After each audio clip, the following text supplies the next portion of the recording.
Alright, response video to the Modern Mystic on the Larry Summers thing again, and more specifically on cash again, and currency, the value of it, and why it's significant when you print it, and all of that. Because he just doesn't appreciate, I don't think, the problem at all. So he suggests, instead of tax and spend or borrow and spend, he suggests spend, print and spend. Print and spend. Here's currency, 1985 to 2013, 14, whatever. See, kind of an ugly line. And this is all these bond purchases, not the current ones from QE, because we didn't release the cash yet. We haven't allowed it out of the reserve account. So this number doesn't include the money in reserve accounts. But you can see that we have released a lot of cash, and that was buying securities and just, bribes, payoffs, whatever they were. CIA money, who knows. Anyway, so you're talking 200 billion in 1985, 1.2 trillion now. And in that number, you can sort of get the idea that, oh, that's why everything's 500 times more expensive. Yeah, or 600 times, depending on what you're talking about.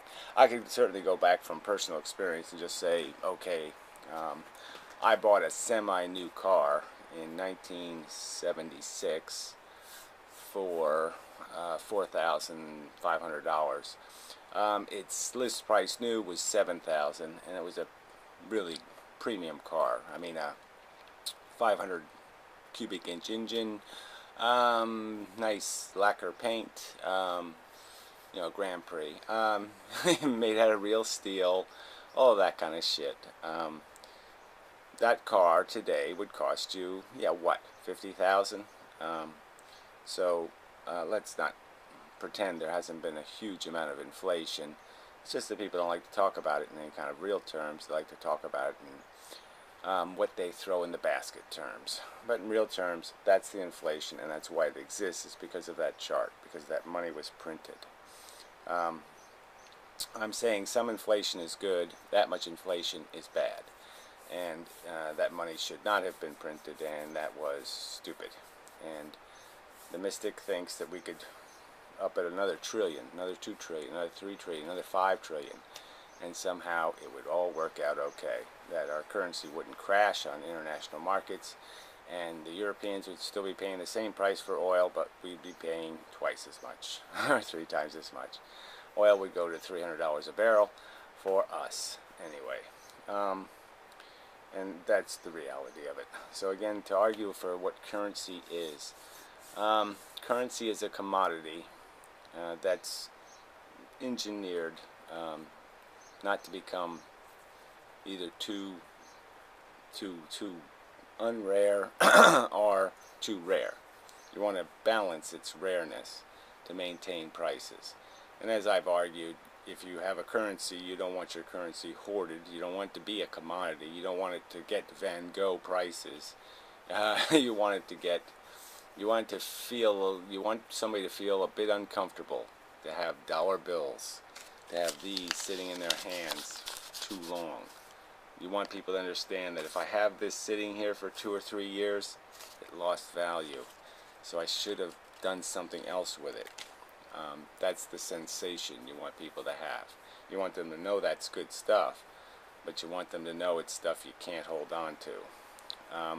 So every time, all the digits are technically a claim on cash. So all the digits created by deposits, technically, right, that were actually a byproduct of loans.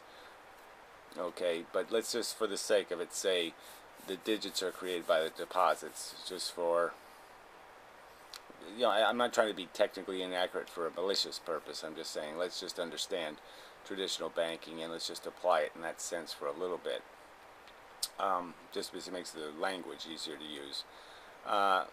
Because, well, if I say loans, it makes it obvious right from the start what's taking place.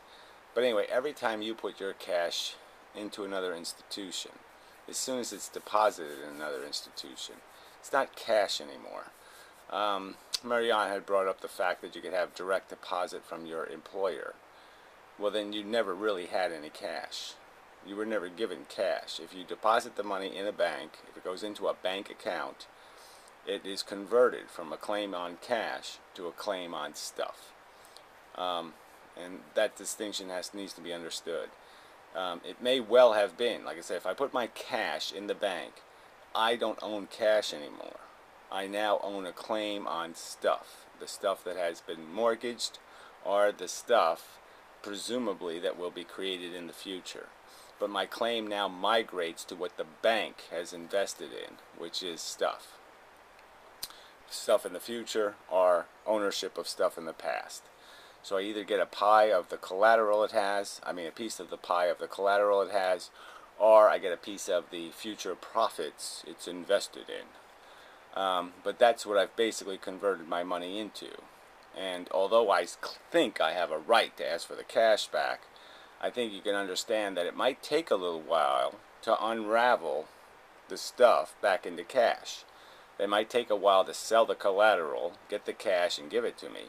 Or it might take a while for the future profits to be made and for me to get the cash from those future profits. So that's why I called cash a buffer currency, is because it requires lag time, and it provides a medium for that lag time.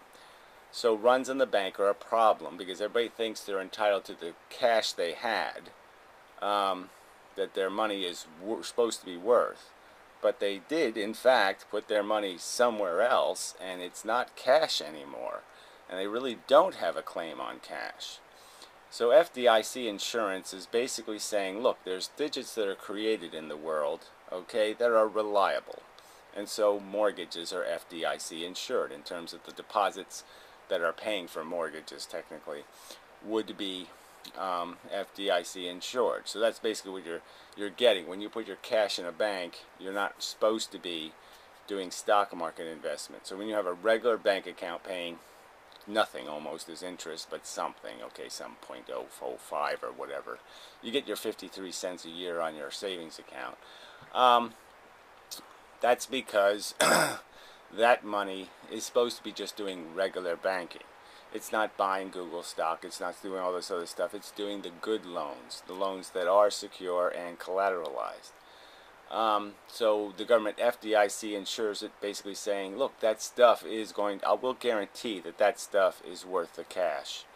And so they're basically saying, yeah, we'll give you cash for it because it's a good digit. But I think in your head you should understand that, okay, I might have to wait for the cash, or that might be boomerang cash in the sense that, they're going to definitely encourage me to give them back the cash. So in the previous conversations I've argued about how if there was a run on the bank, I would give people the cash, of course, because they're entitled to it if it's FDIC insured money. But it would be through a mechanism of loaning the money to the banks and obliging the banks to pay the Fed back in cash, which means they'd have to encourage their customers to give them cash back, so they could pay the cash back. The cash would go back out of circulation. The chart would go back down again. I'm on second thoughting. I'm thinking there might be better mechanisms of creating cash that actually says on it emergency cash, or some other mechanism where you could guarantee that it's an understanding that this is cash, but it's only going to be in circulation temporarily, or some other promise to the fact that you do own something of legitimate cash value. It's just going to take a while for it to be converted. So you could say this is a claim on collateralized commodity stuff, houses and stuff. A house note, a mortgage note, whatever it would be. But anyway, that might be a better way to do it, just so it's clearly understood that this is only a provision for you buying food and having your regular life and all that kind of stuff. The other choice would be to create some sort of, maybe it'd be a little more expensive, but an account, a secure account, you could accept payment, your money through, where the federal government would basically be paying you interest. So you'd be getting an interest payment on your cash if you kept it in this account with the government, and that way they could control how much cash was released. So anyway, I'm not getting to the real necessary part of this video, which is this necessary understanding that you cannot you cannot recklessly, frivolously disregard the importance of maintaining the integrity of cash and cash money, the dollar. Okay, and the dollar is cash, and cash is the dollar, and it does decide the relative values between countries and commodities. And if you print cash, you will create inflation, and it's not a good idea. So I think that has to be pulled right off the table. Printing the money in any kind of volume will guarantee you inflation, and unless you're in an environment where you can guarantee the inflation of wages commensurate to that inflation, it's very dangerous to the working class, and a game not to be played.